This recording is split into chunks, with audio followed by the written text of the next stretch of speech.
seat of all the lights and take it straight to my vision. Trying to be the flashing lights you. Assalamualaikum warahmatullahi wabarakatuh. Nama saya Sri Yulin Almi dari kelas 3C Akuntansi Manajerial akan mereview kembali bab 5 tentang kertas kerja audit. Definisi kertas kerja. Menurut SA Seksi 339 Kertas Kerja paragraf nomor 3, kertas kerja adalah catatan-catatan yang diselenggarakan oleh auditor mengenai prosedur audit yang ditempuhnya, pengujian yang dilakukannya, informasi yang diperolehnya, dan simpulan yang dibuatnya sehubungan dengan auditnya. Kertas kerja adalah semua berkas atau dokumentasi prosedur audit dan temuan pemeriksaan yang berasal dari pihak klien, analisa yang dibuat auditor, dan pihak ketiga. Berkas yang berasal dari klien: neraca saldo, rekonsiliasi bank, analisa umur piutang, rincian persediaan, rincian utang, rincian beban umum dan administrasi, rincian beban penjualan, dan surat pernyataan langganan. Berkas yang berasal dari analisa auditor: berita acara cash of name, analisa penarikan aktiva tetap, working balance sheet. Berkas yang berasal dari pihak ketiga berupa konfirmasi dari piutang, utang, bank, dan penasehat hukum perusahaan.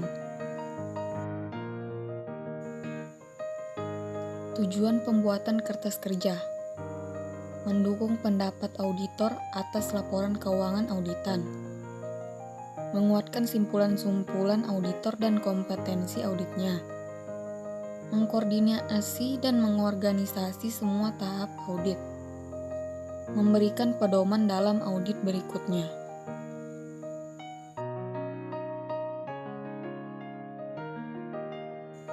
Pembuatan kertas kerja. Pembuatan heading yang berisi nama klien dan judul untuk mengidentifikasikan isi kertas kerja serta tanggal neraca periode audit. Nomor indeks yang dimaksud untuk memudahkan identifikasi dan referensi silang antar kertas kerja. Tick marks yang merupakan simbol-simbol yang digunakan auditor untuk membuat referensi penjelasan naratif pada kertas kerja. Pencantuman tanda tangan pembuat maupun penelah, dan tanggal pembuatan serta penelah. Isi kertas kerja. Menurut SA Seksi 339 Kertas Kerja paragraf nomor 5, kertas kerja harus cukup memperlihatkan bahwa catatan akuntansi cocok dengan laporan keuangan atau informasi lain yang dilaporkan serta standar auditing yang ditetapkan telah dilaksanakan oleh auditor. Kertas kerja harus berisi dokumentasi yang memperlihatkan telah dilaksanakannya standar pekerjaan lapangan pertama, kedua, dan ketiga. Hal-hal yang diperhatikan oleh auditor dalam pembuatan kertas kerja: A. Lengkap, berisi informasi yang pokok, tidak memerlukan tambahan penjelasan secara lisan. B. Teliti. Auditor harus memperhatikan ketelitian dalam penulisan dan perhitungan sehingga kertas kerja bebas dan kesalahan tulis dan perhitungan. C. Ringkas. Kertas kerja harus dibatasi informasi yang pokok saja dan yang relevan dengan tujuan audit yang dilakukan serta disajikan secara ringkas. D. Jelas. Menghindari penggunaan istilah yang menimbulkan arti ganda dan menyajikan informasi secara sistematik. E. Rapi. Kerapian dalam pembuatan dan keteraturan penyusunan kertas kerja akan membantu auditor senior dalam mereview hasil pekerjaan stafnya dan memudahkan dalam memperoleh informasi. Tipe kertas kerja. Program audit. Daftar prosedur audit untuk seluruh audit unsur tertentu. Program audit berfungsi sebagai suatu alat yang bermanfaat untuk menetapkan jadwal pelaksanaan dan pengawasan pekerjaan audit. Working trial balance. Suatu daftar yang berisi saldo-saldo akun buku besar pada akhir tahun yang diaudit dan pada akhir tahun sebelumnya.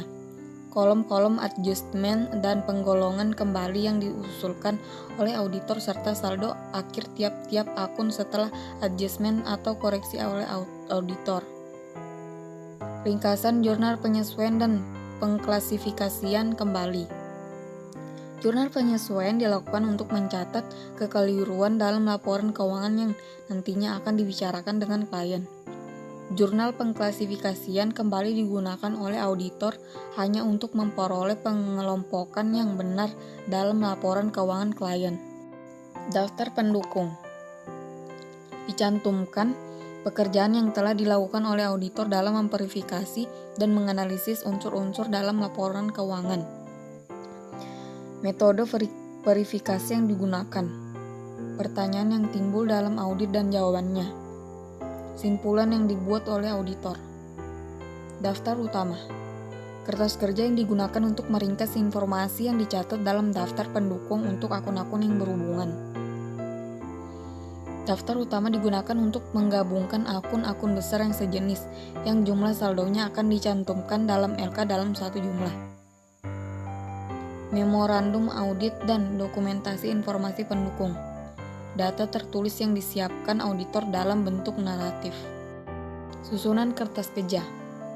A. Draft laporan audit. B. Laporan keuangan auditan.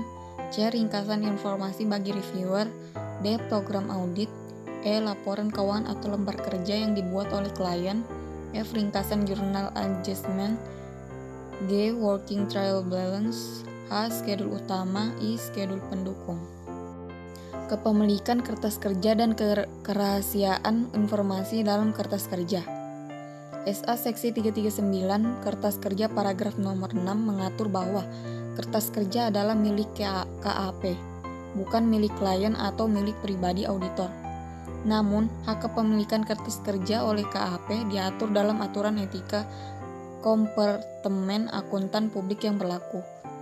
SA Seksi 339 paragraf nomor 8 mengatur bahwa auditor harus menerapkan prosedur memadai untuk menjaga keamanan kertas kerja dan harus menyimpannya sekurang-kurangnya 10 tahun.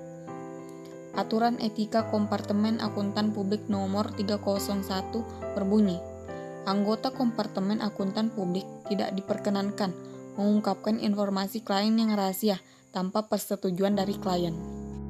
Pengarsipan kertas kerja. A. Arsip kini. Arsip audit tahunan untuk setiap audit yang telah selesai dilakukan. Arsip kini berisi kertas kerja yang informasinya hanya mempunyai manfaat untuk tahun yang diaudit saja. B. Arsip permanen. Arsip untuk data yang secara relatif tidak mengalami perubahan. Arsip permanen berisi informasi, kopi anggaran dasar dan anggaran rumah tangga klien, beban organisasi dan luas wewenang serta tanggung jawab para manajer, pedoman akun, pedoman prosedur, dan data lain yang berhubungan dengan pengendalian intern. Kopi surat perjanjian penting yang mempunyai masa berlaku jangka panjang, tata letak pabrik, prosedur produksi, dan produk pokok perusahaan. Kopi notulen rapat direksi, pemegang saham, dan komite-komite yang dibentuk klien. Tujuan pembentukan arsip permanen untuk menjagarkan ingatan auditor mengenai informasi yang akan digunakan dalam audit tahun-tahun mendatang, untuk memberikan ringkasan mengenai kebijakan dan organisasi klien bagi staf yang baru pertama kali menangani audit LK klien tersebut, untuk menghindari pembuatan kertas kerja yang sama dari tahun ke tahun. See all the vision in my mind. Yeah.